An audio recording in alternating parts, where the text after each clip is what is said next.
అది నిండినప్పుడు ఆ, దానిని దరికి లాగి ఆ, కూర్చుండి ఆ, మంచి వాటిని ఆ, గంపలలో చేర్చి ఆ, చెడ్డ వాటిని ఆ, బయట పారవేయుదురు. బయట పారవేయుదురు. అలాగే అలాగే యుగ సమాప్తి యందు యుగ సమాప్తి యందు జరుగును. జరుగును. దేవదూతలు వచ్చి దేవదూతలు వచ్చి నీతిమంతులలో నుండి నీతి మంతులలో నుండి దుష్టులను వేరుపరిచి ఎవరిని వేరుపరిచి దుష్టులను వేరుపరిచి వీరిని అగ్నిగుండములో పడవేయుదురు. అక్కడ ఏడ్పును పండ్లు కొరుకుటయు ఉండును.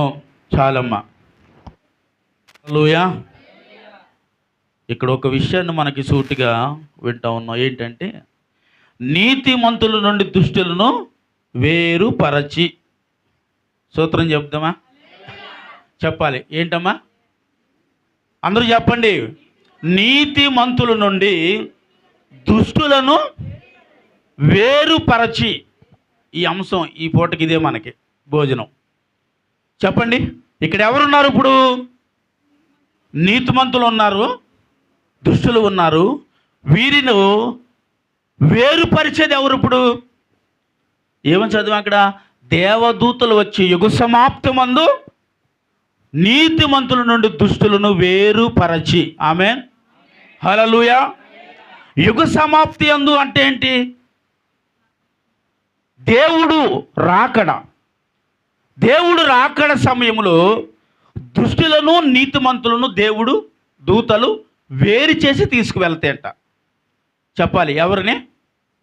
దుష్టులను నీతిమంతులను వేరు చేసి.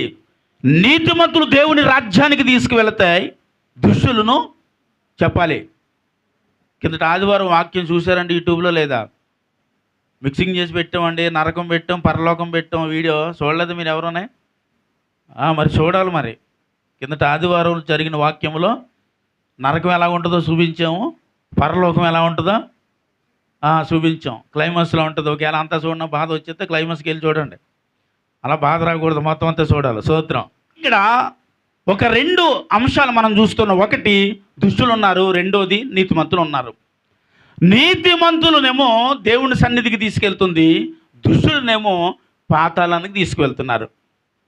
వీరు ఎక్కడున్నారు ఇప్పుడు? ఏ వల వేసి లాగారో ఆ వలలో ఉన్నారు వీరు. చెప్పండి. ఏ వల వేయబడిందో, ఏ వల వేసి లాగారో ఆ వలలో వచ్చిన వారు ఎవరున్నారంటే అందులో నీతిమంతులు వచ్చారు, ఆ వలలో దుష్టులను వచ్చారు. దుష్టులు ఉన్నారు, నీతిమంతులు ఉన్నారు. అయితే ఆ లాగిన వాడు ఏం చేశాడు? ఇప్పుడు ఆ వలంతా తీసి అందులో నుంచి వేరాడు. దేవుడికి స్తోత్రం. హల్లెలూయా. చెప్పండి. వల దేనికి సాదృశ్యము? సంఘానికి సాదృశ్యము. ఆమేన్. హల్లెలూయా. వల సంఘానికి సాదృశ్యము. సంఘములో నీతిమంతులు ఉన్నారు, దుష్టులను ఉన్నారని అర్థం. అదేంటండి? సంఘములో దుష్టులు కూడా ఉంటారా? సంఘములో నీతిమంతులే కదా ఉంటారు అని మనం అంటాం. అయితే ఇక్కడ రాయబడిన మాట మరి ఇక్కడ దుష్టుడు కూడా ఉన్నాడు అంటే, కిందటి వారం అన్నాను కదా, కొన్ని లక్షల సంఘాలు ఉన్నా, కొన్ని లక్షల వర్తమానాలు ఉన్నా, కొన్ని లక్షల బోధలు వింటున్నా, దుష్టు ఆలోచన కలిగిన వ్యక్తి ఉన్నారు. చెప్పండి. పవిత్రమైన ఆలోచన కలిగి వాక్యానుసారంగా జీవించేవారు ఉన్నారు. వీరు ఎక్కడున్నారంటే వెలుపుట లేరు. ఎక్కడున్నారు? సంఘములో ఉన్నారు. వల ఉంది కదా, మరి వల సంఘములోనే ఉన్నారు. అయితే వీరు సంఘములో ఉండి వాక్యానుసారంగా జీవించేవారిని దేవుడు ఏమంటున్నాడంటే నీతిమంతులు అన్నాడు. వాక్యాన్ని విని వాక్యాన్ని తప్పి, వాక్యాన్ని మరచి, వాక్యాన్ని విడిచి, వాక్యమును మరుగు చేసుకుని ప్రవర్తించి వారిని దుష్టుల గుంపులో పెట్టాడు. ఇక్కడ 2 గుంపులు ఉన్నాయి, జాగ్రత్తగా విందాం. అయితే లాగబడిన వలలోనే ఉన్నాయి ఈ 2 గుంపులు. ఎందులో ఉన్నాయి? లాగేటప్పుడు విడిచిపెట్టి రాలేదు కదండి. లాగేటప్పుడు నీతిమంతులు మాత్రమే రాలేదు ఆ వలలోనికి. ఎవరు వచ్చారు? దుష్టులు వచ్చారు, నీతిమంతులు వచ్చారు అదే వలలో. అయితే అదే వలలో ఉన్న వారిని అలా దేవుడి దగ్గరికి తీసుకెళ్ళారండి. అంటే దానికి అర్థం ఏంటంటే పాపము చేయవాడు, పాపము చేయలేనివాడు, పాపము చేసే వ్యక్తి, పాపము చేయని వ్యక్తి అందరూ కలిసి దేవుని రాజ్యానికి వెళ్తారని కాదు అర్థం. పాపము చేసిన వారు విడచబెడతారు, పాపము చేయని వారు మాత్రం చెప్పండి వెత్తబడతారు. దేవునికి స్తోత్రం, హల్లెలూయా. అయితే ఇప్పుడు లాగేవాడిది పొరపాటు ఏమీ లేదు, లాగుతాడు. ఎందుకంటే వాడి ఉద్యోగమే అది, దేవుడిచ్చిన పని మాత్రమే అది. నాకు ఇచ్చిన పని నేను చేయటానికి చెయ్యి ఆత్మని ఫోన్ పడుతుందండి, ఏమవుతుందంటే మ్యూట్లో పడిపోతుంది. ఆవిడకి వాక్యాన్ని పడతలేదు పాపం. హల్లెలూయా చెప్పాలి. లాగేవాడు పని ఏంటి? చేపలు కావాలి, చేపలు లాగే పని మాత్రమే వాడిది. వాక్యాన్ని బోధించాలి, వాక్యాన్ని బోధించడం మాత్రమే. వాక్యం ఎలా ఉండాలో, వాక్యానుసారంగా ఎలా జీవించాలో వివరించడం మాత్రమే విని నడుచుకునే వాడిలో ఉంది, విని నడుచుకునే వ్యక్తుల్లో ఉంది. ఏంటంట? నీతిమంతులుగా బ్రతకాలా లేకపోతే దుష్టులుగా బ్రతకాలన్నది వారు నిర్ణయ ఆలోచనను బట్టి వారు నడిస్తే వారి నడవడికకు తగిన ప్రతిఫలమే విడవబడటం, ఎత్తబడటం. ఆమేన్, హల్లెలూయా. అయితే విడవబడిన వాడు, ఎత్తబడిన వాడు ఒకే గుంపులో వచ్చాడు. ఇప్పుడు అంటే ఒకే వలలో లాగబడ్డాడు. వీరు రెండు వలలతో లాగిన వారు కాదు, ఒక వలతోనే లాగేవారు. అర్థమవటానికి మరియు చెప్తా ఉన్నాను. ఎప్పుడైతే ఆ లాగబడిన దాన్ని ఏం చేయబడింది? కేటాయింపబడింది. ఏం చేయబడిందండి? వెంచబడింది. ఏం చేయబడింది? వేరుపరచబడింది. ఒక్కొక్కటి దేవుడు ఎలా ఏర్చాడు? ఇప్పుడు పనికిరానిది పనికొచ్చేదని ఎలా తెలిసిందండి? మీరు ఎప్పుడన్నా చూసారా లేదో? వల వేసి ఎప్పుడన్నా లాగేటప్పుడు మీరు ఎప్పుడన్నా చూసారా? నేను చాలాసార్లు చూశాను. ఆ లాగేటప్పుడు అందులో చాలా పనికిరాని చేప ఉంటుందండి, పనికిరాని పాములు ఉంటాయి, పనికిరాని తావేళ్ళు, చాలా చాలా చెత్త చెదారం అంతా వస్తుంది. అవన్నీ కలిపి వాడికి గంపలో వేసేసుకుని పట్టుకెళ్ళిపోడు ఇంటికి. అవునండి. అది దులిపి వాటన్నిటిని ఏరి తినటానికి పనికొచ్చేవి శ్రేష్టమైన చేపను మాత్రమే గంపలు వేసుకుంటాడు బుట్టలో. పనికిరానివి ఎక్కడ పడేస్తాడు? మళ్ళీ నీటిలో పాడేడాడు. ఎక్కడ పాడేస్తాడు? ఒడ్డు మీద పాడేసి వెళ్ళిపోతాడు. మళ్ళీ నీటిలో ఎత్తి ఏమవుద్ది? మళ్ళా రేపుటి వల వేస్తే అదే మళ్ళీ. కాబట్టి ఒడ్డును పాడేస్తాడు. అవి 2 రోజులు, ఒక రోజంతా ఎండను ఎండి నీరు లేక ఏమవుద్ది? కొట్టుకుని మన బతుకు కూడా అంతే. కేటాయింపబడినప్పుడు మనల్ని గంపలో వేసుకుని ఎక్కడ తీసుకెళ్ళాడంట? చెప్పాలి, దేవుడు రాజ్యానికి అని చెప్పరే. అదేంటి? గంపలో ఉండరేంటి? గంపలో వేయబడ్డాము అంటే నీతిమంతురాలు, నీతిమంతుడు మాత్రమే గంపలో వేయబడతారు. దుష్టులు మాత్రము చెప్పాలి కట్టికి నేల మీద పాడేసి వెళ్ళిపోయాడు అనమాట. అంటే అక్కడ ఏముందంటే అగ్నిగుండం ఉంది, ఏడుపుయో పండ్లు కొరుకుటి ఉన్న. అంటే అక్కడ ఏముంది? ఇంకా ఎప్పుడు ఏడవటమే. ఇంకా నిత్యము అక్కడ ఏడుపు మాత్రమే ఉంది. అక్కడ సంతోషము లేదు, సమాధానము లేదు. ఎందుకు లేదయ్యా అంటే అక్కడ దేవుడే లేడు. హల్లెలూయా చెప్పండి. అక్కడ ఎవరు లేరు? దేవుడు లేని స్థలం అండి అది. దేవుడు ఉన్న స్థలం అయితే అక్కడ మనకి ఏముంటుందంటే సంతోషం ఉంటుంది. ఆమేన్, హల్లెలూయా. దేవుడు ఉన్న స్థలముకు ఒకవేళ నువ్వు వెళితే అక్కడ నీకు సంతోషం ఉంది. దేవుడు లేని స్థలముకు వెళితే అక్కడ యాతన ఉంది, భయంకరమైన పరిస్థితులు ఉన్నాయి, అగ్ని ఆరని పురుగు సావని స్థలము ఉంది అక్కడ. కాబట్టి అందులోనికి వెళితే యుగములు ఏం చేస్తామండి?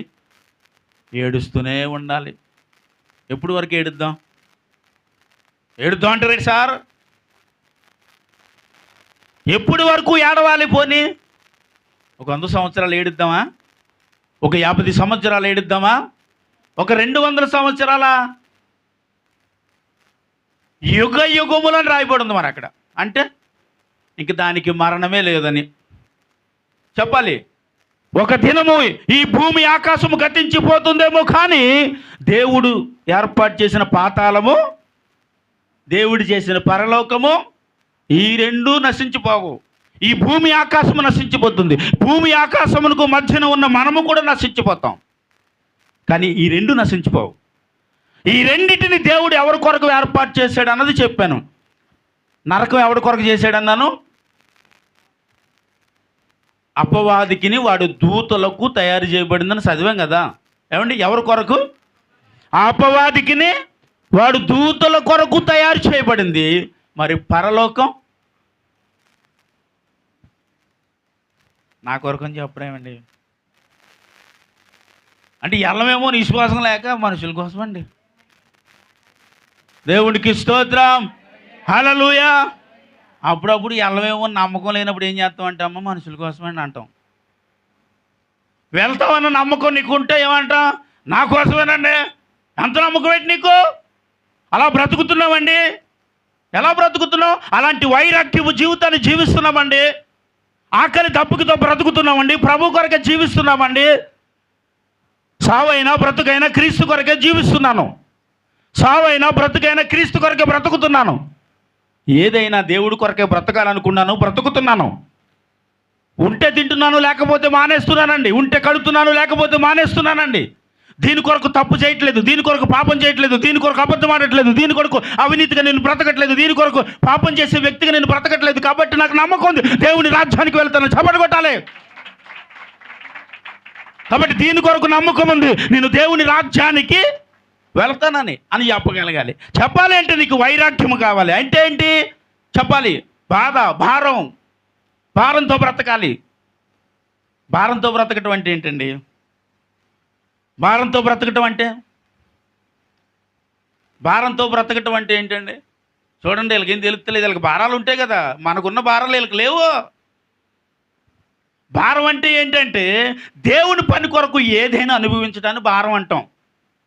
ఏదైనా అనుభవించడం అంటే ఏంటండి చెప్పాలి? ఏదైనా అనుభవించడం అంటే ఏంటి? దేవుడి నిమిత్తం కొన్ని కొదువు ఉంటుంది, కొదువు కలిగిన పరిస్థితులు ఉంటాయి, కొన్ని పేదరికం ఉంటుంది, భయంకరమైన పరిస్థితులు ఉంటాయి. ఒక్కొక్కసారి అనారోగ్యం వస్తుంది, ఒక్కోసారి వ్యతిరేకతలు వస్తుంది. అవునన్న వారే నిన్ను మెచ్చేసిన వాళ్ళు బచ్చి బూతులు తిట్టేశారు. ఏం చేస్తాం? ఎవరి కొరకు? దేవుని అంగీకరించినందుకు. నీకు ఎన్నో అవమానాలు వచ్చేసినాయి, చాలా బాధ వచ్చేసింది. ఆ బాధ వచ్చినప్పుడు దేవుడి కొరకు బ్రతికబడే వైరాగ్యం అంటారు. స్తోత్రం చెప్పాలి, హల్లెలూయా చెప్పాలి. ఏంటంట? ఇలాంటి సమస్య నీకు ఎదురైనప్పుడే దేవుని కొరకు నిలవబడి వారినే వైరాగ్యపు జీవితం అంటారు. ఈ వైరాగ్య జీవితం జీవించటువంటి మామూలు పని ఏం కాదండి, చాలా కష్టంతో కూడింది ఇది. ఎలా కష్టం అంటే ఏంటి? ఇప్పుడు రాజుగా బ్రతికి ఎన్నో కార్యాలు చేసి, ఎంతోమందిని అవమానపరిచేసి, ఎంతోమందిని నిందించి, ఎంతోమందిని కొట్టి, ఎంతోమందిని చంపేసిన సౌలు ఉన్నాడు. ఆ సౌలు పౌలుగా మారాడు. ఎప్పుడు చెప్పాలి? ఎప్పుడు దేవుణ్ణి అంగీకరించబడిన తర్వాత, దేవుణ్ణి తెలుసుకున్న తర్వాత. అంగీకరించడం అంటే దేవుణ్ణి ఏం చేయాలి? తెలుసుకోవాలి. ప్రభువుని తెలుసుకోకపోతే ప్రభువుని అంగీకరించము, రక్షణ పొందము, ప్రభు కొరకు బ్రతకలేము. ఎవరి కొరకు తెలుసుకోవాలి? మొదటిగా ప్రభు కొరకు తెలుసుకోవాలి. ప్రభు కొరకు తెలుసుకుని మార్పు చెంది నిజమైన దేవుడు పరలోకపు తండ్రి ఈయనేనని తెలుసుకున్న తర్వాత ఆయన జీవితంలో వచ్చిన శ్రమ, ఆయన జీవితంలో వచ్చిన బాధలు, ఆయన జీవితంలో వచ్చిన నిందలు, ఆయన జీవితంలో ఎంతమంది నిందించారో, కొట్టారో, అవమానపరిచారో, అవన్నీ కూడా ఆయన జీవితంలో వైరాగ్యం ఉంది కాబట్టి అనుభవించాడు. లేకపోతే నేను రాజుని కదా, నాకు ఎందుకు ఈ అవమానం, నేను రాజుని కదా, నాకు ఎందుకు ఈ నిందలు, నేను రాజుని కదా, నేను ఎంతోమందిని కొట్టినవాడిని కదా, నన్ను కొట్టవలసిన అవసరం ఏముంది అని మనం ఏం చేస్తాం? ఎందుకు పడాలండి? ఒకరు తిడితే అదేంటి? దేవుడిని నమ్ముకుంటే ఎవడన్నా తిడితే పడాలెట్టి, దేవుడిని నమ్ముకుంటే ఎవడన్నా కొడితే పడాలెట్టి, దేవుడిని తిడితే ఎవడన్నా తిడతా ఉంటే ఎలా పడతామండి? మాకు రోషం ఉంది, రోషంగా బ్రతకమని చెప్పాడు దేవుడు. మళ్ళీ ఇది ఒకటి, ఎలా బ్రతకమని? రోషముగా బ్రతకటం అంటే ఏంటండి చెప్పాలి? రోషంగా బ్రతకటం అంటే ఏంటి? ఎవరు తిట్టకుండా బ్రతకటం, ఎవరైనా ఏదైనా మాట అంటే అస్సలు పడకూడదు. ఎందుకంటే రోషంగా బ్రతకాలిగా. ఎవరైనా మనల్ని తిట్టినా, ఎవరైనా ఒకవేళ మనల్ని అవమానపరిచినా, ఎవరైనా ఒకవేళ నీ మీద నిందేసినా మనము రోషంగా బ్రతకాలన్నాడు కాబట్టి అసలు మనం తగ్గేది లేదంతే. స్తోత్రం చెప్పాలి. ఏంటి టైగర్ సినిమా డైలాగ్ చెప్తున్నారు అనుకోక, అది సినిమాలో పెట్టుకున్నారు కానీ అసలు డైలాగ్ ఏంటంటే తగ్గవండి. ఇదే, దీన్ని తీసుకెళ్ళి అక్కడ పెట్టుకున్నారు అంతే. ఇదేం సినిమా డైలాగ్ అని మీరు అనమాకుతా. హల్లెలూయా. ఎందుకంటే ఎందుకు తగ్గాలి సార్? ఏంటి రక్షణ పొందితే తగ్గాలా? ఎవడో తిడితే ఎందుకు పడాలి? అయితే నాకు రక్షణ వద్దా? ఇచ్చే తీసుకున్నా, ఇంకా లేదులేండి తీసుకుందాం అనుకుంటున్నాను. దేవునికి స్తోత్రం, హల్లెలూయా. ఒకవేళ తీసుకున్నానండి, తీసుకుంటే తగ్గాలేటండి. ఎందుకంటే పౌలు ఏం చేశాడంట? తిట్టినా పర్లేదండి, రాళ్ళతో కొడితే పర్లేదండి, అవమానించే పర్లేదండి, ఎలాంటి మాటలు తిట్టి సముద్రం మధ్యలో సంపేద్దామని తీసుకెళ్తే తప్పించుకోలేదా అండి? ఎలాంటి భయంకరమైన పరిస్థితులు తన జీవితంలోకి వచ్చినా ప్రతిసారి తాను తప్పించుకుంటూ వైరాగ్యపు జీవితాన్ని జీవించి ప్రభు కొరకు బ్రతికాడు. చివరి సమయంలో కూడా అసలు దేవుడి కొరకే ప్రాణాన్ని అర్పించాడు. స్తోత్రం చెప్పాలి. హల్లెలూయా. ఎవరి కొరకు ప్రాణాలు అర్పించాడు? బాబు వద్దండి, మీరు ఆ పట్టణం పోవద్దండి, ఆ పట్టణము పోతే మీకు మరణం ఉందని చెప్తున్నారండి. అక్కడికి వెళితే మీరు చచ్చిపోతారంట, వెళ్ళొద్దంటుంది సంఘం అంతా అంటుంది పౌలు గారిని. కానీ ఆయన మాత్రం ఏం చేస్తున్నాడు? దేవుడు పని చేయడానికి వెళ్ళమన్నాడు, అవసరమైతే అక్కడ నా ప్రాణాలు పెట్టడానికైనా సరే రెడీ అని సంఘమంతటిని కాదని ప్రాణాలు అర్పించుకోవటానికి. ఎవరి కొరకు? వారి కుటుంబం కొరకేటండి. ఆయన చక్కగా బ్రతకడం కొరకు వెళ్ళాడా?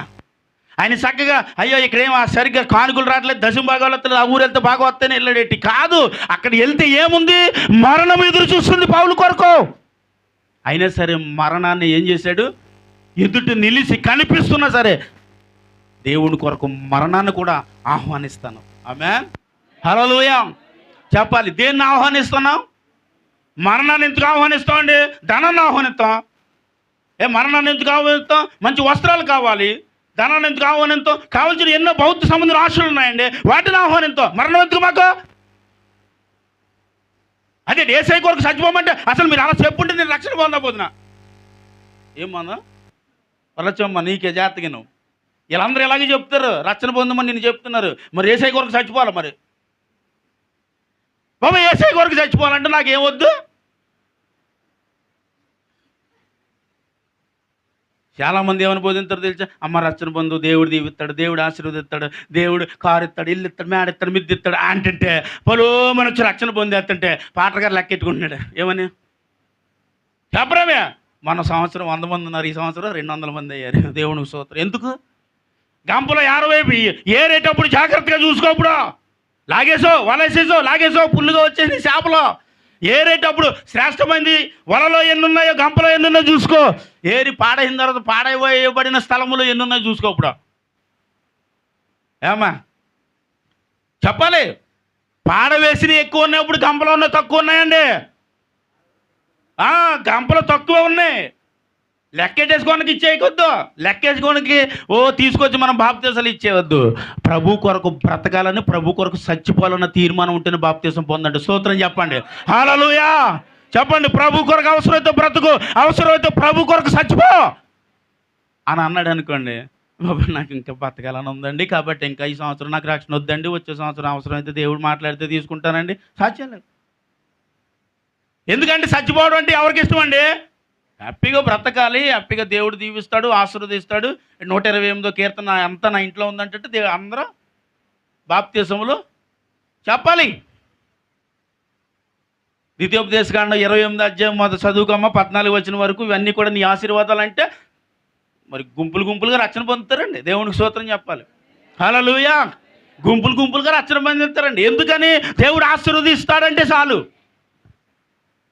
దేవుడు ఆశీర్వాదం ఇస్తాడండి బాబు అంటే పరిగెత్తుకుని వస్తాం. ఏమ్మా దేవుడు రక్షణ పొందిన తర్వాత నీకు ఆశీర్వాదం వస్తుందో లేదో తెలదు, మరి చేస్తాను అనుకో. అలాగైతే మరి తర్వాత చెప్పాలి తర్వాతే. ఎందుకంటే దేవుడు ఆశీర్వదించకపోతే మాకెందుకండి రక్షణ? ఆయన ఆశీర్వదిస్తాడనే కదా వస్తా, ఆయన ఆశీర్వదింతాడనే కదా పొందుతా. కాబట్టి ప్రభు కొరకు చచ్చిపోవడం అంటే మరి తర్వాత ఆలోచించి మరి దాన్ని ఏం చేయాలి? ఇప్పుడు నిర్ణయం తీసుకోవాలి, కుటుంబం కూర్చోవాలి, ఆలోచించాలి. మరి ఏం చేద్దాం? దేవుడి కొరకు చచ్చిపోవాలంటే చచ్చిపోదామా? అయిపోయి వద్దండి, మనకి ఇంకా బోల్డ్ వయసు ఉంది, బోల్డ్ అది ఉంది, బోల్డ్ ఆస్తి ఉంది, పిల్లలకి పెళ్లి చేయాలి, అది చేయాలి, ఇది చేయాలి, ఇవన్నీ ఆలోచించుకుని తర్వాత ఇవన్నీ అయిపోయిన తర్వాత టైం ఉంటే చూద్దామండి, అప్పుడు రక్షణ పొందామండి. ఈ లోపల ప్రభు రాకడ వచ్చేద్ది. ఏం చేస్తా? ఈ లోపల ప్రభు రాకడ వచ్చేద్దామా? వచ్చేసినప్పుడు రక్షింపబడిన నీవు, ప్రభు కొరకు బ్రతికిన నీవు మాత్రం ఎత్తబడతావు. ప్రభు కొరకు బ్రతకకుండా, రక్షణ లేకుండా, రక్షణ ఉన్న దేవుడి కొరకు బ్రతకుండా ఉంటారు చూసారా, వాళ్ళు ఎంచి బయట పాడేస్తాడు. ఏం చేద్దాం అప్పుడు? ఒకవేళ నీవు రక్షణ పొందలేదు, దేవుడు వచ్చినప్పుడు ఎడవబడతావు. రక్షణ పొందావు, వెరీ గుడ్, ఎడవబడతానని పాస్టర్ గారు చెప్పాడు కాబట్టి నేను రక్షణ పొందేశాను. మరి వైరాగ్యం లేదు, దేవుడి కొరకు సాక్షిగా బ్రతకలేదు, దేవుని కొరకు సజీవంగా దేవుని కొరకు అర్పించబడే వ్యక్తిగా బ్రతకలేదు. దేవుడి కొరకు నీ అవసరతలు, నీ ఆశలు, నీ కోరికలు చంపుకోలేదు కాబట్టి ఎడవబడతావు. అప్పుడు ఏం చేస్తాం? ఇదేంటండి రక్షణ పొందితే దేవుడు రాజ్యం వెళ్తాడని అన్నారని రక్షణ పొందాను, మరి దేవుడు రాజ్యానికి వెళ్ళలేదు. ఇప్పుడు ఏం చేద్దాం? ఎవరు నిలదీయాలి ఇప్పుడు మనము? పాస్టర్ గారిని నిలదీయాలంతే. నువ్వు నిలదీయడానికి అక్కడ నేను ఉండనా? దేవుడికి స్తోత్రం చెప్పాలి ఇప్పుడు. హల్లెలూయా. మీరు నిలదీయటానికి, మీరు నన్ను వచ్చి అడగటానికి అక్కడ నేను లేను.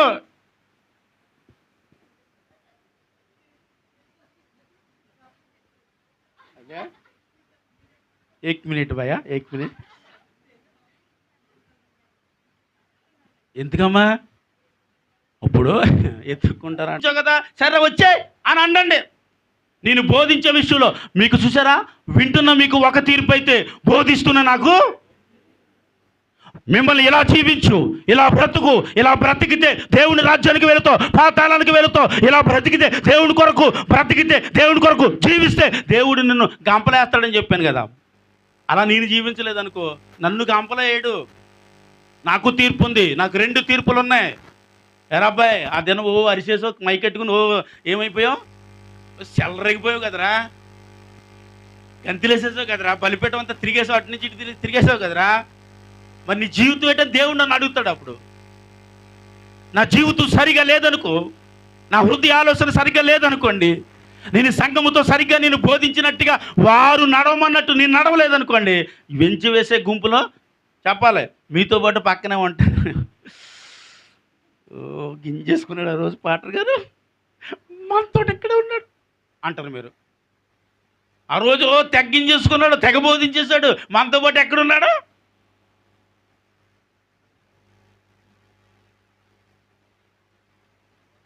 అందుకే బోధిస్తున్నా చెప్పాలి, బోధిస్తున్నా మీకు మీరు ఎలా ఉండాలని బోధిస్తున్నానో అలా నేను ఉండాలి. ఉండకపోతే చెప్పాలండి విడవబడతాను. హల్లెలూయా. అంటే ఇప్పుడు బోధించబడుతున్న మీరు, వింటున్న మీరు, బోధిస్తున్న నేను వాక్యానుసారంగా జీవించాలి, వాక్యానుసారముగానే బ్రతకాలి. అప్పుడు ఆ బోధ వింటున్న మీరు, బోధిస్తున్న నేను గంపలో వేయబడతాం. ఆమేన్. హల్లెలూయా. అయ్యా ఎవరు ధన్యులు ఇక్కడ అసలు చెప్పండి? గంపలో వేయబడిన వాడు ధన్యుడా, ఏరు బయట పాడేసిన వాళ్ళు ధన్యులా? బయట పాడవేయబడిన వారు ఎందుకు ధన్యులు కాలేదు? గంపలో వేయబడిన వారు ఎందుకు ధన్యులయ్యారు? గంపలో పాడవేయబడిన వ్యక్తి దేవుని కొరకు బ్రతికారు కాబట్టి ఆయన రాజ్యమును స్వతంత్రించుకోవటానికి గంపలో వేసుకుని తీసుకుని వెళ్తాడు అనమాట. స్తోత్రం చెప్తాం. హల్లెలూయా. ఆయన వాక్యానుసారంగా బ్రతకకుండా ఆయనకి అవమానకరంగా బ్రతికితే విడవబడతా, అంటే పక్కన పెడతాం. ఆ పక్కన పెట్టబడినప్పుడు నిన్ను ఎవరు వచ్చి తీసుకెళ్తారా? చెప్పాలి, హుయ్ హుయ్ హుయ్ హుయ్ హుయ్ హుయ్ అని వస్తారు కదా. సినిమాలు చూస్తారు మీరు బాగా, నల్లగా కిరీటం గట్టా ఉంటుంది, చేతులు అయ్యే ఉంటాయి. వాళ్ళు వస్తారు అక్కడికి, వచ్చి చేయబట్టుకుంటారు. నేను రాను.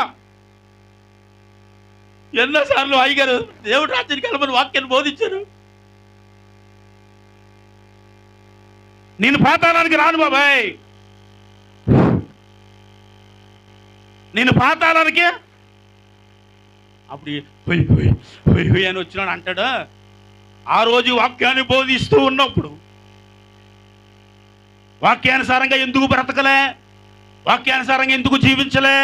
దేవుడు అంటే భయం లేకుండా బ్రతుకవు, నచ్చినట్టు తాగావు, నచ్చినట్టు తిరిగావు, నచ్చినట్టు వ్యభిచరించావు, నచ్చినట్టుగా అబద్ధం చెప్పుకున్నావు, నచ్చినట్టుగా బ్రతికేస్తావు అని అడిగాడు అనుక. బాబు ఒకసారి భూమి మీదకి పంపించండి, అవన్నీ మళ్ళీ ఏం చేస్తాను, సరి చేసుకుంటాను. అవకాశం లేదుగా ఆదాము గారు, అవకాశం అక్కడ లేదు కదా. ఎందుకంటే ఏమైంది? ప్రభు రాకడ వచ్చింది. మొత్తం అందరూ ఎత్తబడిన వాళ్ళు, కొంతమంది ఎడవబడిన వాళ్ళు. ఇప్పుడు ఎడవబడిన వాళ్ళ సమస్య అండి ఇది. ఈ ఎడవబడిన వ్యక్తి ఏమంటున్నారంటే, బాబు నేను అక్కడికి రాను, ఎందుకంటే అయ్యగారు చెప్పారు అక్కడ ఏముంటుందంట, ఇంతంత పొడుగు బావులు ఉంటాయంట, అక్కడ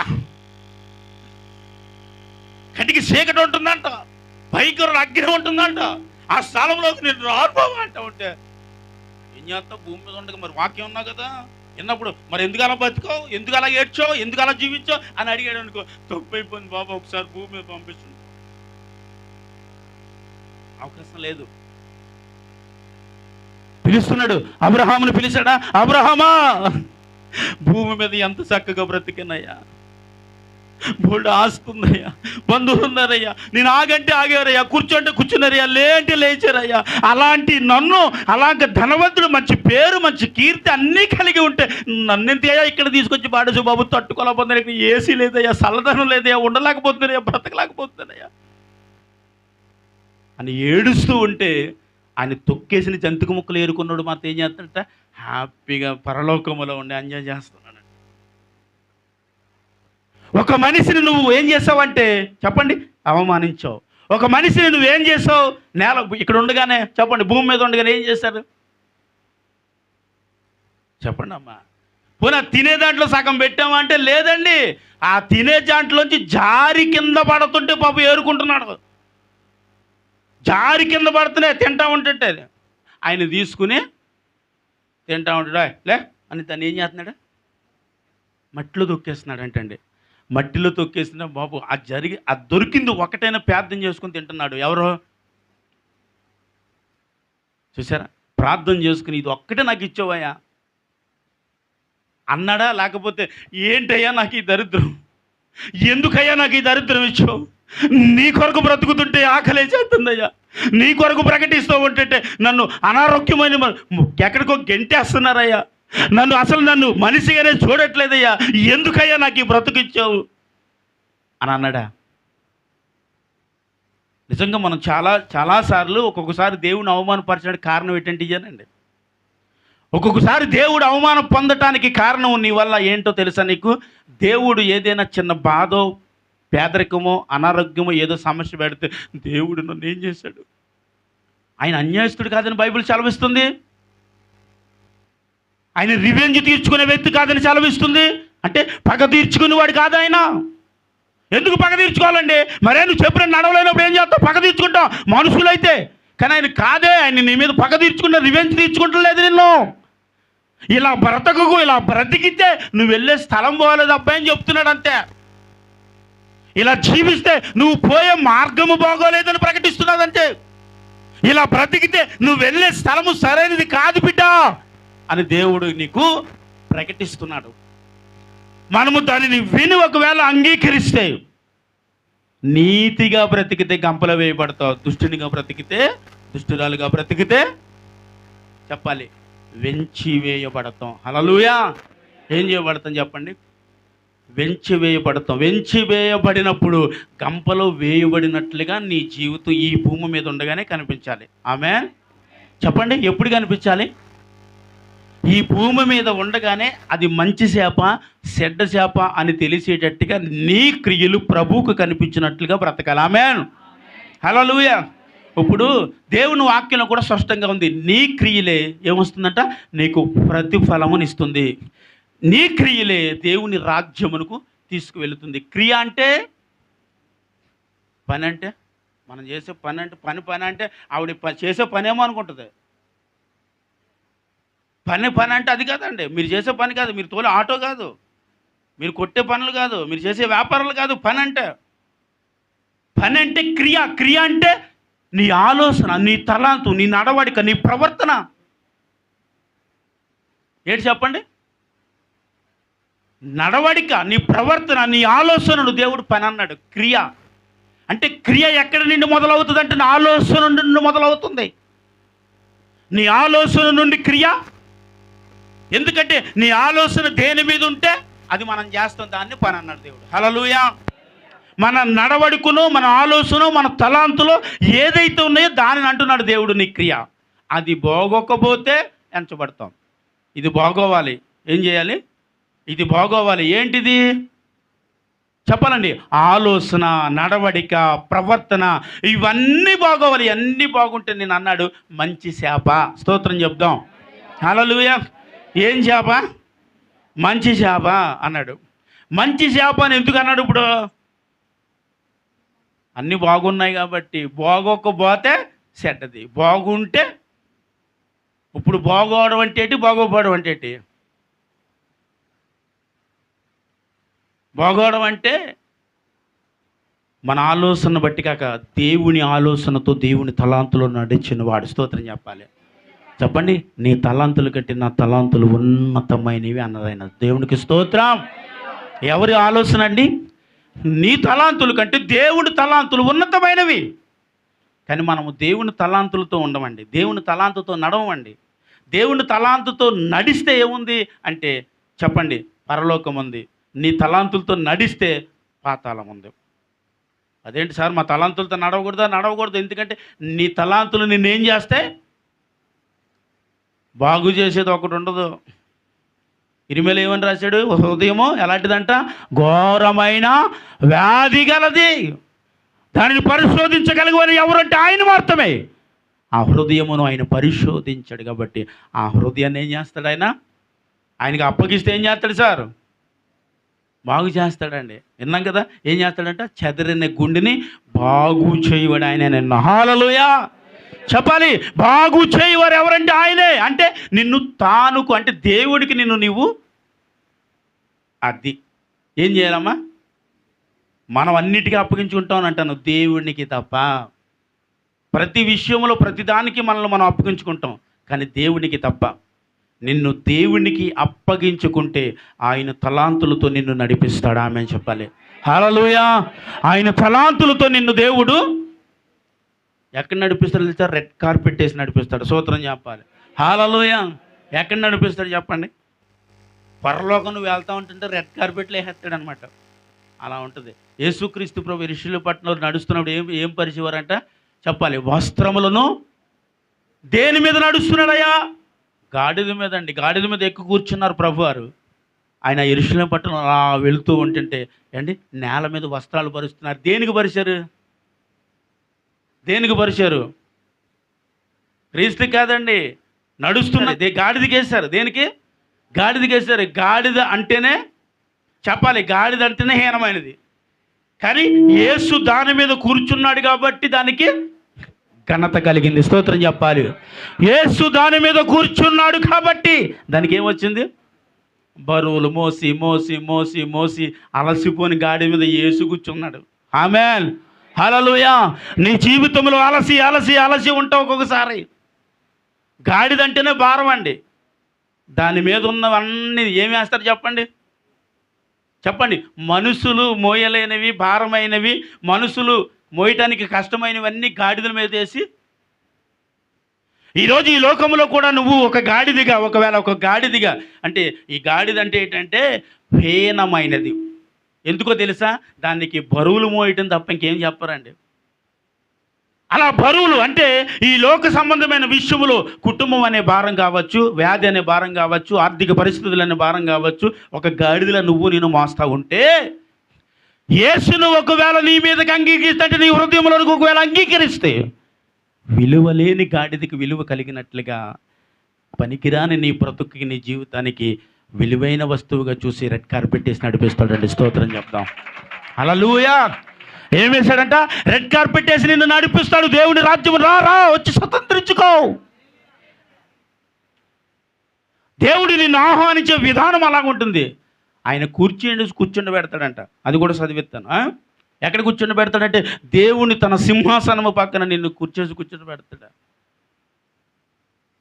ఈ భూమి మీదే మనకి ఎన్నో అర్హతలు, ఎన్నో సరద్దులు నిర్ణయించుకున్నాం మనం. దేవుని దగ్గర సరద్దులు లేవు బిడ్డ. హల్లెలూయా.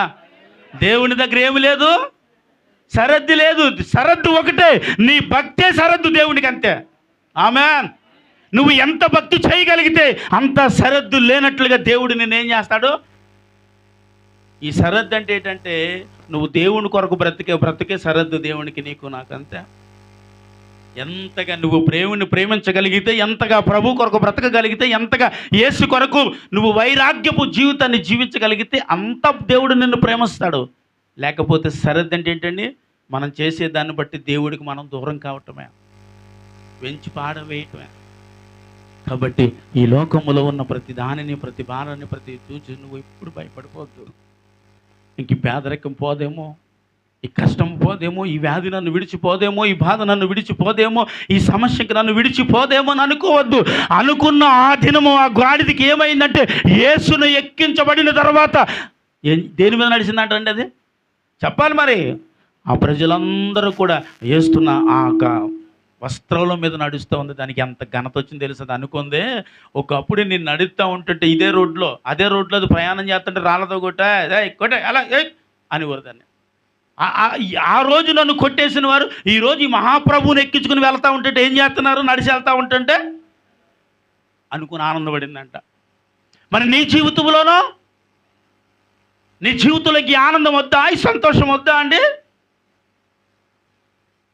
ఒకవేళ దేవుడి కొరకు ఇవన్నీ నువ్వు ఒకవేళ అనుభవిస్తూ బ్రతికితే, దేవుని కొరకు నువ్వు అలా జీవించితే, నేను ఒక విషయం చెప్పిన, భౌతిక సంబంధమైన లోకంలో నీకు విలువ ఉంటుంది, గౌరవం ఉంటుంది. దేవుని దగ్గర కూడా నీకు విలువ, గౌరవం ఉంటుంది. చప్పట్లు కొడదామా? ఆయన దగ్గర నీకు విలువ ఉంది, గౌరవం ఉంది. అప్పుడప్పుడు అనుకుంటాం కదా, ఆ మనిషి నాకు విలువ ఇవ్వదండి, మా ఆయన నాకు విలువ ఇవ్వడండి, అబ్బాయి నా భార్య అసలు నాకు విలువ ఇవ్వదండి, కుక్కను చూసినట్టు చూస్తున్నారండి, నా కడుపును పుట్టిన బిడ్డలే అసలు విలువ లేదండి. ఎందుకు? తండ్రి స్థానం ఎలాగుంది, తల్లి స్థానం ఎలాగుంది. ఈ భౌతిక సంబంధమైన దాని మీద ఒకవేళ నీకు విలువ లేదంటే, నీ కడుపును పుట్టిన బిడ్డలే నిన్ను తిడుతుంటే, నీ భార్య నిన్ను తిడుతుంటే, నీ భర్త నిన్ను తిడుతూ ఉంటుంటే, అవమానాలు పొందేస్తూ ఉంటుంటే, ఏంటి బ్రతుకు అని నీకు అనిపిస్తూ ఉంటే, విలువ ఇచ్చేవాడు పరమ తండ్రి ఉన్నాడు నీకు. ఆమెను చెప్పాలి. విలువగా చూసేవాడు ఉన్నాడు, పరలోకమందు ఉన్నాడు. ఆమె ఈ భౌతిక సంబంధమైనవి ఎన్ని దినములండి? ఎంతకాలము ఈ అవమానాలు, ఈ నిందలు ఎంతకాలము? 60-70 సంవత్సరాలు, అధికమైన 80 సంవత్సరములు. అంతవరకునే అయినను ఆయాసకరమైన జీవితాన్ని నేను జీవించొద్దు. ప్రభు కొరకు ఒకవేళ బ్రతకగలిగితే, ఈ భూమి మీద నీకు విలువ లేదనుకుంటే, పరలోకంలో ఎంత విలువైన పాత్రవో తెలుసా నీవు? ఆమె హల్లెలూయా! ఎంత విలువైన వ్యక్తివో తెలుసా నీవు? అంత విలువ ప్రభు మనకిస్తూ ఉంటే, విలువ లేదని, డబ్బు లేదని, ఇల్లు లేదని, కారు లేదని, బీరువా లాకర్ నిండట్లేదని, బ్యాంక్ అకౌంట్ బుక్ నిండట్లేదని,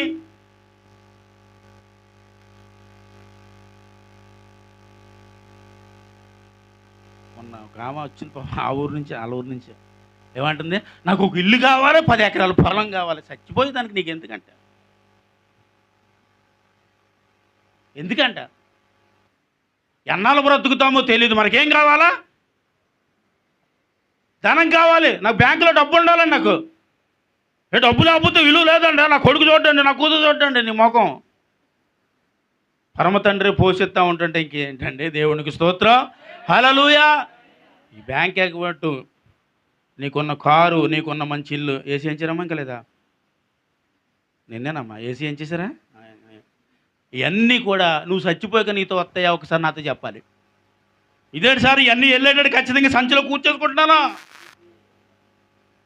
ఇవన్నీ ఉన్నా కానీ ఆస్తులన్నీ అమ్మేస్తానండి, డబ్బంతా బ్యాంకులో పెట్టేసుకున్నాను. దేవుడు ఎప్పుడు పిలుస్తాడో తెలియదు కాబట్టి ఆల్రెడీ జబ్బలకు తగిలించేసుకుని ఆ బ్యాగ్ అంతా దాని మీద పడుకుంటున్నానండి.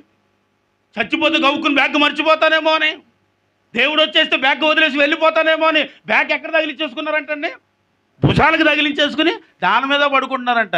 వెళ్ళిపోయాడు. అర్ర బ్యాగ్, అర్ర పొరవ, ఒక్క నిమిషం బ్యాగ్ వదిలేసాను, బ్యాగ్ మర్చిపోయాను. ఏం బ్యాగ్ ఇది? నీకు అక్కడ బ్యాగ్తో పని లేదమ్మా అంటే తీసుకెళ్ళి వాళ్ళు.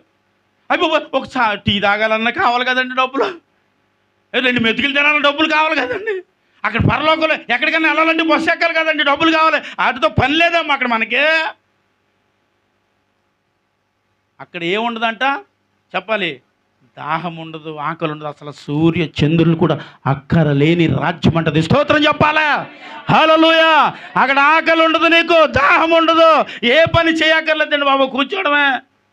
కూర్చుతే ఎవరు పోషిస్తారండి? చెప్పాలి, ఎవరు పోషిస్తారు?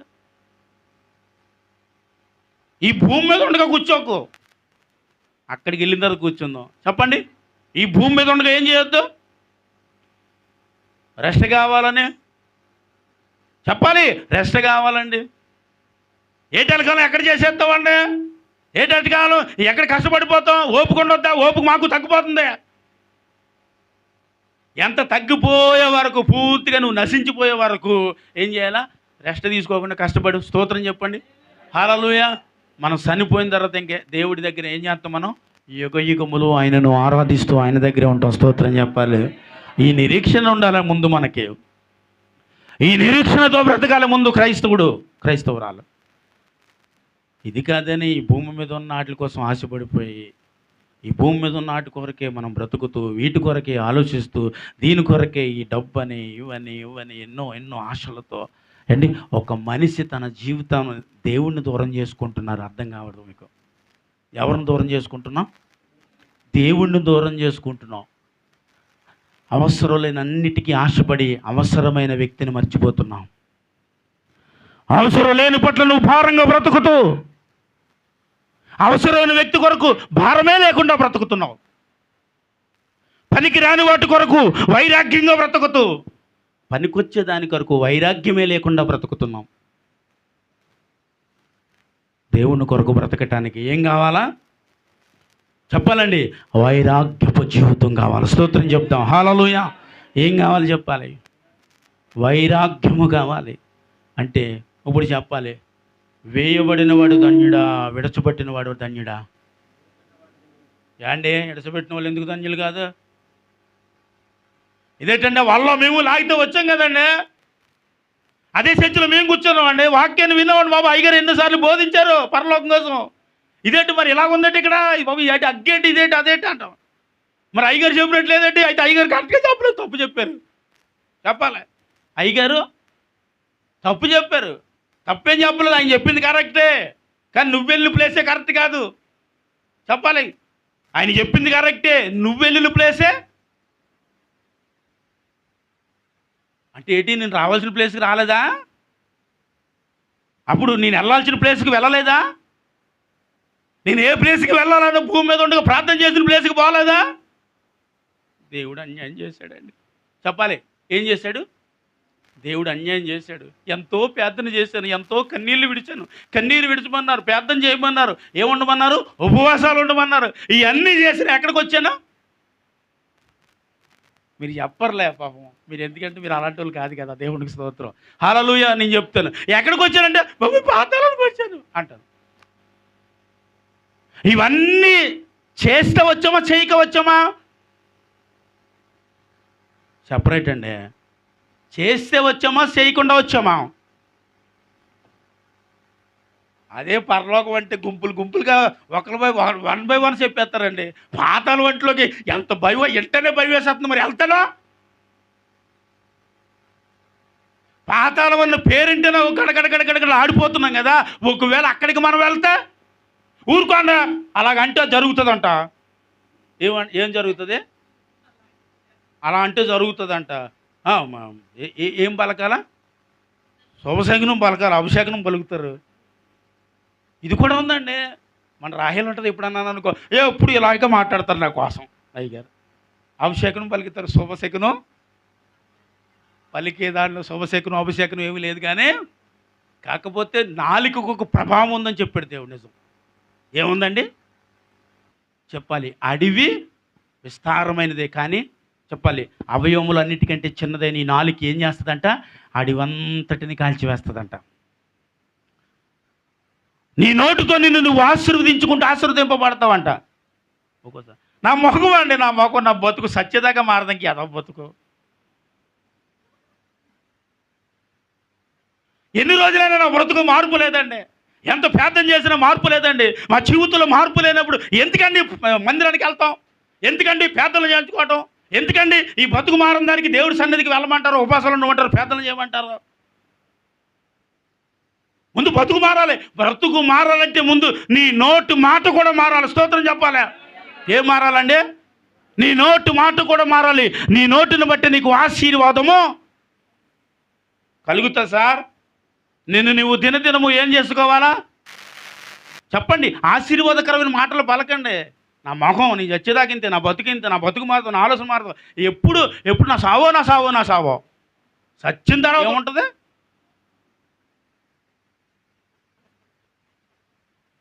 అప్పుడు అనిపిస్తుంది అనవసరంగా అన్నానండి సావాలని. సావక ముందేమనిపిస్తుంది? చచ్చిపోతాను సత్యేవి లేదు నా మొహం. ఇంకా ఏముందండి?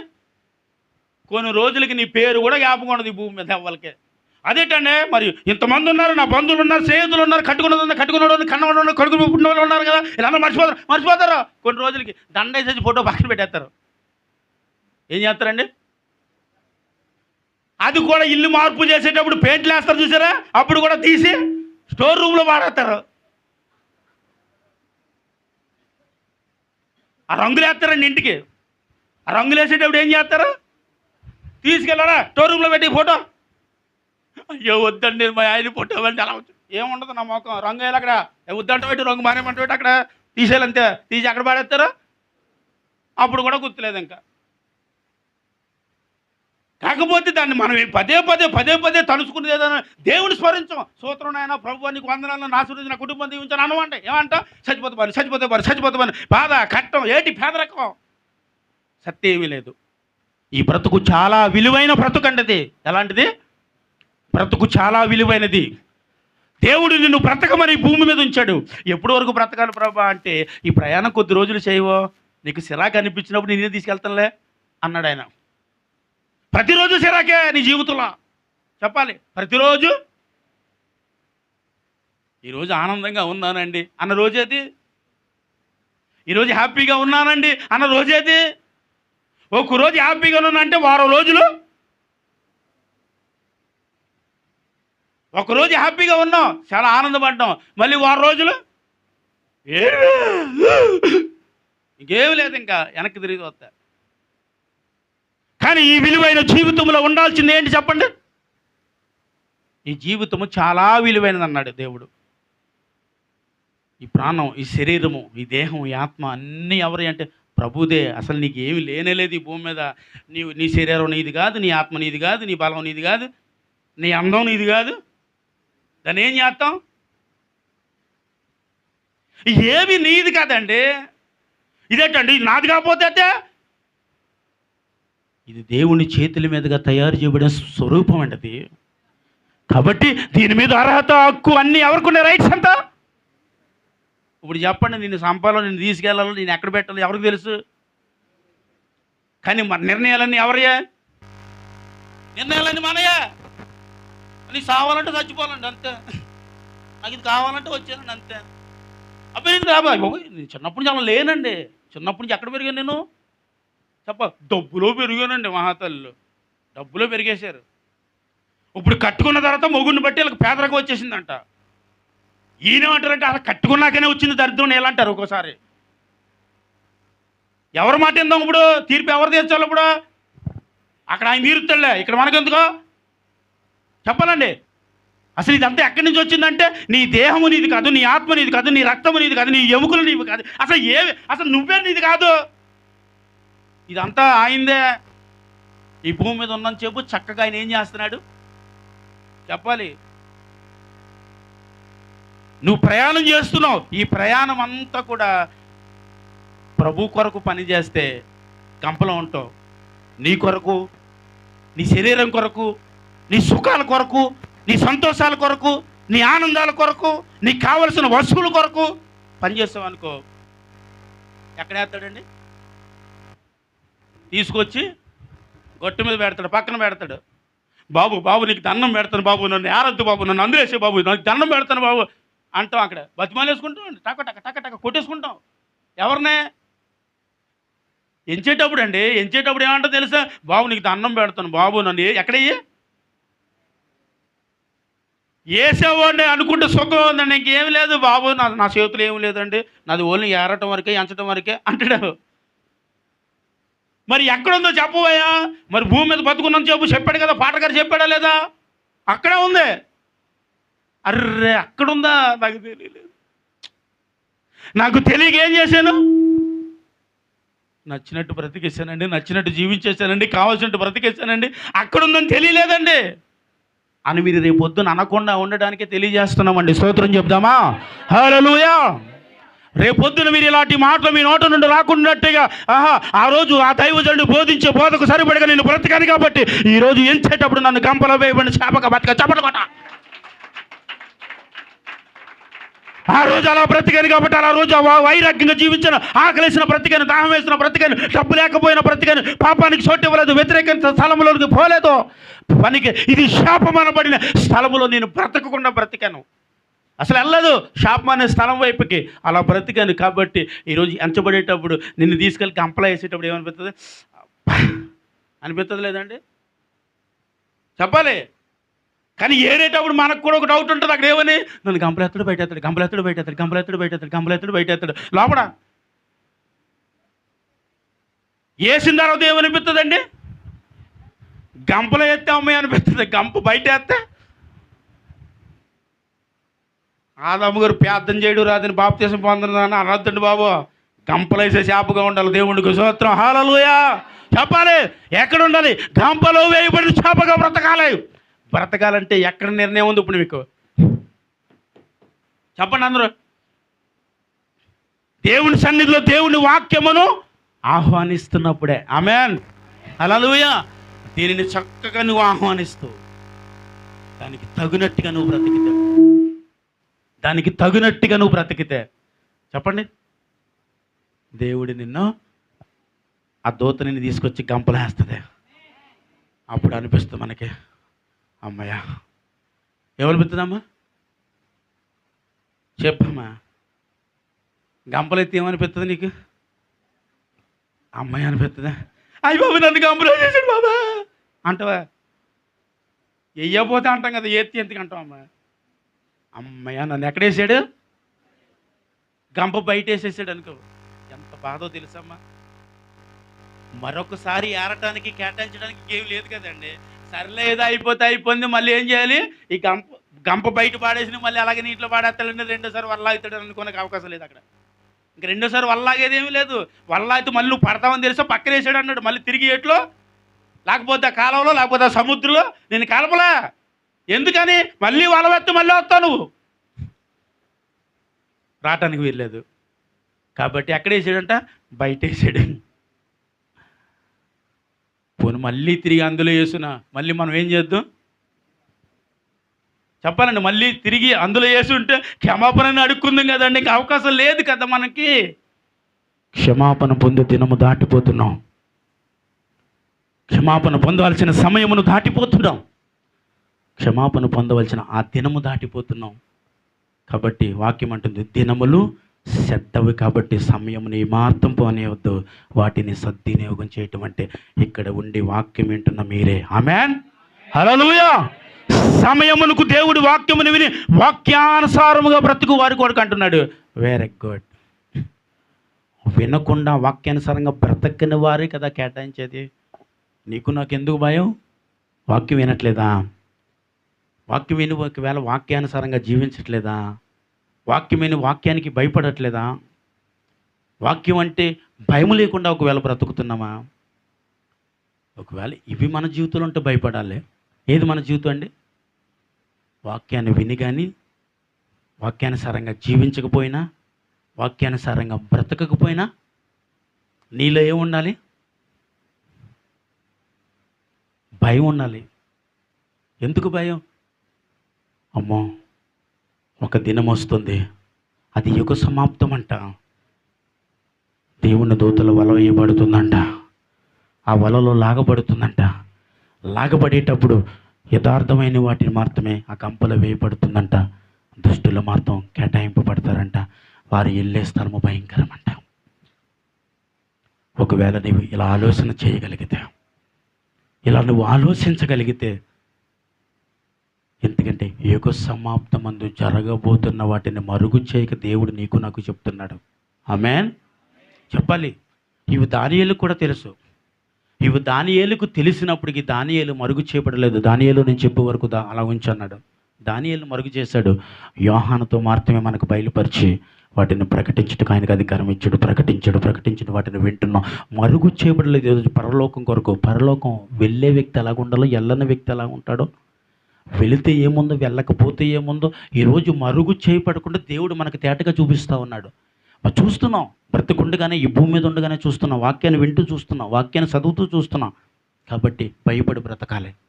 భయపడకుండా బ్రతకొద్దు, భయం లేకుండా బ్రతకొద్దు, తెగించి బ్రతకవద్దు. భయంతో బ్రతకాలి. దేవుని వాక్యం అంటే భయం ఉండాలి, సంఘం అంటే భయం ఉండాలి, పరిచయం అంటే భయం ఉండాలి, వైరాగ్యముతో జీవించాలి. ఎలాగైనా సరే ప్రభా నీ కొరకే బ్రతుకుతానన్న తీర్మానంతో బ్రతకాలి. 6 100 150 అయినా ప్రభా నీ కొరకే నేను బ్రతుకుతాను. ఏది ఈ లోకంలో ఉన్నది ఏది నా మీద ఏం చేయకూడదు చెప్పాలండి. అది నన్ను ఏలుబాటు చేయకూడదు. ఈ లోకంలో ఉన్నది ఏది నిన్ను ఏలుబాటు చేయకూడదు. ఈ లోకంలో ఉన్న అన్నిటి మీద దేవుడు నీకు అధికారాన్ని ఇచ్చాడు. వాటిని ఆ పాపం అనబడిన ప్రతిదాన్ని పాతాల కింద పెట్టాడు. హల్లెలూయా. ఎక్కడ పెట్టాడండి? నీ కాళ్ళ కింద పెట్టాడు వాటిని. ఆ కాళ్ళ కింద పెట్టి తొక్కాల్సిన వాటిని మనమే కావాలని తీసి నెత్తి మీద పెట్టుకుని మనము పాపులుగా మారటానికి కారణమవుతుంది. నెత్తి మీద ఉంటే ఏలుబాటు చేస్తుంది, పాదాల కింద ఉంటే చెప్పండి దానిని నువ్వు ఏలుబాటు చేయగలవు. హల్లెలూయా. నెత్తి మీద ఉన్నటువంటి అది మనల్ని త్రొక్కుతుందని అర్థం, అంటే అది మనల్ని ఏలుబాటు చేస్తుందని అర్థం, అంటే అది మనల్ని నడిపిస్తుందని అర్థం. పాదాల కింద ఉంటే అండి దాని మీద అధికారం మనకుందని అర్థం. కాబట్టి దాన్ని ఏం చేస్తున్నామంటే దాన్ని చెప్పాలి, దానికి ఆశపడకుండా, దానికి లోపడకుండా, విధేయత చూపకుండా, దానికి భయపడకుండా ప్రభువుకు భయపడుతూ బ్రతుకుతాం. ఆమె చెప్పాలి. ఎవరికి భయపడి బ్రతకాలండి? ప్రభువుకు భయపడి బ్రతకాలి. ఈ లోకంలో ఉన్న చాలామంది ఈ లోకంలో ఉన్న వాటిని చూసి భయపడుతూ బ్రతుకుతారు. ఈ లోకంలో ఉన్నదాన్ని ఎందుకు నువ్వు చూసి భయపడుతున్నావు? ఇదంతా నా దేవుని సృష్టి, ఇదంతా నా దేవుని చేత సృష్టించబడిన సృష్టిలో ఉన్నవే. కాబట్టి దేనిని నువ్వు చూసి భయపడక్కర్లేదు, మరి సాతాను చూసి భయపడక్కర్లేదు. ఎందుకు భయపడాలి? భయపడితేనే అది నేను ఏలుబాటు చేస్తుంది. ఎవరు చెప్పాలండి? సాతానుని దేవుడి చేత సృష్టించబడిందే కాబట్టి దానిని చూసి నువ్వు భయపడని అవసరం లేదని వాక్యము సెలవిస్తుంది. ఎందుకంటే దాన్ని శీఘ్రముగా నీ కాళ్ళ కింద 16:20 ఏమంటుంది రోమపత్రిక? దాన్ని నీ పాదాల కింద ఉంచబడింది. కాబట్టి దాని మీద అధికారం నీకైతే దేవుడు నీ మీద అధికారం దానికి ఇస్తున్నాం. కాబట్టి అది నిన్ను ఏలుబాటు చేస్తూ నచ్చినట్లుగా నిన్ను వాడుకుంటుంది. వాడబడిన తర్వాతే కేటాయింపబడతావు.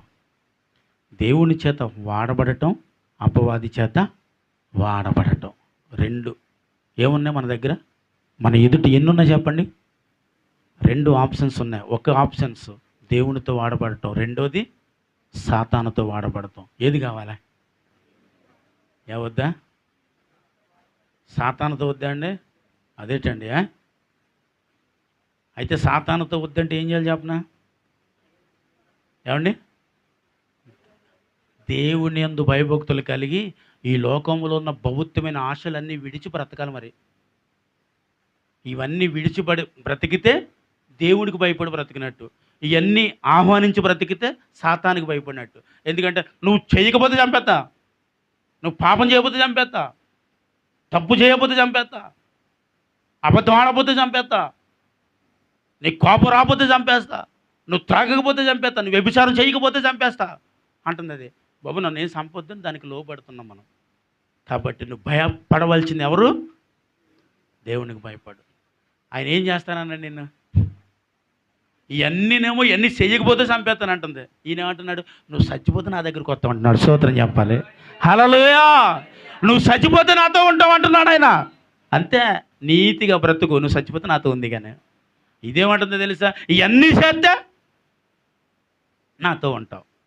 ఎవరితో ఉందాం చెప్పాలండి? దేవుడితో ఉందామా లేకపోతే దెయ్యంతో ఉందామా? దెయ్యం అంటున్నా? వద్దండి. దెయ్యం అంటే ఏంటి మనకి? ఆ దెయ్యం ఉండే స్థలము మనకి వద్దండి బాబు. మన ఏ స్థలం కావాలి? దేవుడితో ఉండు స్థలము మాత్రమే నాకు కావాలి. ఆమేన్. హల్లెలూయా. ప్రభువుతో ఉండు స్థలము నాకు కావాలి. ప్రభు లేని స్థలము నాకు వద్దండి. ప్రభు లేకుండా నేను బ్రతకలేనండి. ప్రభు లేకుండా నేను జీవించలేనండి. ఆయనతోనే నా బ్రతుకు, ఆయనతోనే నా జీవితం. ఆయన లేకపోతే బ్రతుకే కాదు, అసలు నా జీవితం కాదు. ప్రభా నీవు నిత్యము ఎక్కడుండు? నాతో ఉండయ్యా. నిత్యము నన్ను నడిపించు. ఈ పాపంలో నేను నడవకూడదు, ఈ శాపకరమైన పరిస్థితులు నడవకూడదు, ఈ భౌతికమైన ఆశల మీద నేను నడవకూడదు. నీతో నేను నడవాలి. ఆమేన్. హల్లెలూయా. దేనితో నడవాలండి? నీతో నేను నడవాలి. నువ్వు లేని నడక కూడా నాకు వద్దు ప్రభా. నీతో నేను నడిస్తే ఆ నడక ఎక్కడికి నడిపిస్తుంది? దేవుని రాజ్యము వైపు నడిపిస్తుంది. ఆమేన్. హల్లెలూయా. ఆయనతో నడిస్తే ఎక్కడికి వెళ్తామంటండి? దేవుని రాజ్యంలో నడిపిస్తాడు. కానీ తీసుకెళ్ళి పాతాళంలో తీసుకెళ్ళి వదిలేస్తాడండి. ఆయన నడిచి వెళ్ళే మార్గమే రాజమార్గం, నడిచి వెళ్ళేదే పరలోకపు మార్గం. ఆయనతో నడిస్తే పరలోకం వెళ్తాం.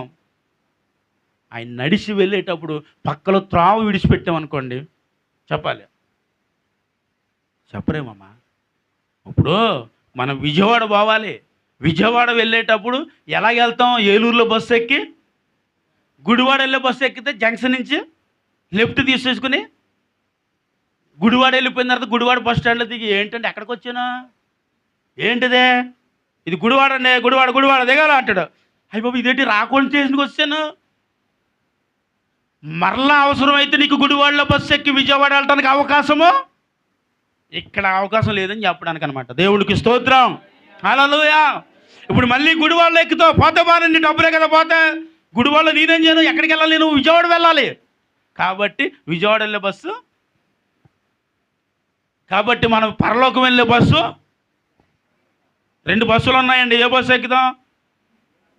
ఓ బస్సు ఏమో మందిరం ఎదుర్కొంటా ఉంది, దాని పేరు పరలోకం బస్సు. అది ఇంకోటి ఏమో ఇటుపక్క ఉంది, ఎడం భాగంలో ఉంది.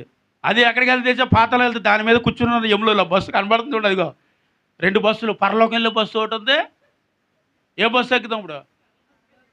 ఆ నిర్ణయం మీదే. మందిరంలో నుంచి బయటికి వెళ్ళేటప్పుడే ఎక్కితే పరలోకం ఎక్కండి, లేకపోతే డైరెక్ట్గా వెళ్ళి చాయిస్ మీకే ఇచ్చాను నేను.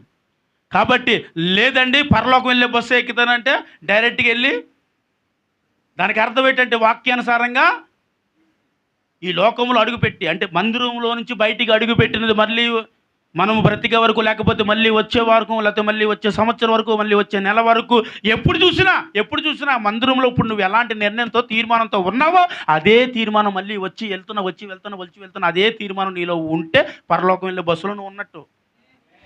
వెళ్ళినప్పుడల్లా మారిపోయి, వచ్చినప్పుడల్లా మారిపోయి, వెళ్ళినాడు మారిపోయి, వచ్చినాడు ఎంత విశ్వాసం, వెళ్ళినప్పుడు బాబా ఆ బస్సు ఎక్కిస్తుంది. విశ్వాసముతో అడుగు పెడితే ఎదురుగున్న బస్సు ఎక్కుతాం. ఏం బస్సు ఎక్కుతాం అండి? ఎదురుగున్న బస్సే. అది ఎదురుగున్నది ఏ బస్సు ఉందండి? పరలోకం అనే బస్సు ఉంది. అమ్మా కరుణమ్మ తల్లి, దేవుడికి స్తోత్రం, హల్లెలూయా. చెప్పండి, ఎదురుగుంటున్న బస్సు పరలోక బస్సు, పక్కనున్నది అది పాతాళానికి తీసుకువెళ్ళిపోయే బస్సు. అంటే పాతాళానికి తీసుకువెళ్ళిపోవడానికి ఎందుకు వచ్చి అక్కడ ఉంటుందో తెలుసా? అది పరలోకం తీసుకెళ్ళేది ఎందుకు ఎదుర్కొంటుందో తెలుసా? ఎందుకంటే పాతాళం తీసుకెళ్ళేది బయటికి అడుగు పెట్టగానే ఈ వారం అంతా బాగా చెప్పారు అయ్యగారు, ఏ పరిస్థితులు ఎప్పుడు మారుతాయో అన్నవాడు తెలియకుండా వెళ్ళా బస్సు ఎక్కేస్తాడు. తెలియదు పాపం, అనుకుంటే వెళ్ళిపోతాడు. అంతే, ఇలాగా అనుకుంటే వెళ్ళిపోద్దాడు. వెళ్ళిపోయి నా మోకం వారం అంతా కష్టపడినా నా బతుకు మారలేదు, అయ్యగారేమో మారుతుంది అన్నారు అని అంటుంది పాపం. తెలియకుండా ఇలా బస్సు ఎక్కింది. నేను ఎక్కడుండి చూసా, అమ్మా అర్రే, ఇంకా అమ్మ లేదు అర్రే లేదు, ఎక్కడుంది? అయ్యగారు చెప్పింది కరెక్టే. అసలు ప్రభు కొరకు ఒకవేళ బ్రతికితే, ఎన్ని సమస్యలు వచ్చినా, ఎన్ని కష్టాలు వచ్చినా, ఇలాగే కానీ నిన్ను బ్రతికితే అని అనుకుంటూ తెలియకుండా వెళ్ళి పరలోకం వెళ్ళి బస్సు ఎక్కాడు. ఎక్కేసి అక్కడ కూర్చుని ఈ బస్సులో ఉన్నానేటి నీకు తెలిసింది. ఎందుకంటే ఎక్కింది పరలోకం కాబట్టి, పాతాళంకి వెళ్ళి బస్సు ఎక్కిన తర్వాత ఇంకేం తెలదు. హొయ్ అని పక్కన వాళ్ళు కూర్చున్నారు. అక్కడ నీకేం తెలుస్తుంది? అటుపక్క ఒకరు ఇటుపక్క ఒకరు కూర్చున్నారు, నెత్తి మీద ఒకరు కూర్చున్నారు, వెనకాల ఒకరు కూర్చున్నారు, ముందు వాళ్ళు కూర్చున్నారు. ఎక్కడ పారిపోతాం, మళ్ళీ దిగిపోతాను భయం వాళ్ళకే. కాబట్టి పరలోకం వెళ్ళే బస్సు ఎక్కాలంటే విశ్వాసముతోనే మనం మందిరంలోంచి అడుగు బయటికి పెడతాం. మళ్ళీ వచ్చే వారం వరకు అదే విశ్వాసముతో బ్రతికితే పరలోకం వెళ్ళే బస్సు ఎక్కుతాం. బ్రతకపోతేనే ఆ బస్సు ఎక్కుతాం. 2 బస్సులు తెచ్చి ఇక్కడే పెట్టాను, అది తెచ్చాను ఇది తెచ్చాను. నా దగ్గర ఆ బస్సు ఉంది, ఈ బస్సు ఉంది. నా బోధకు తగినట్టుగా మీరు బ్రతికితే ఆ బస్సు ఎక్కుతారు. నా బోధకు తగినట్టుగా ఒకవేళ బ్రతకపోతే ఈ బస్సు ఎక్కుతారు.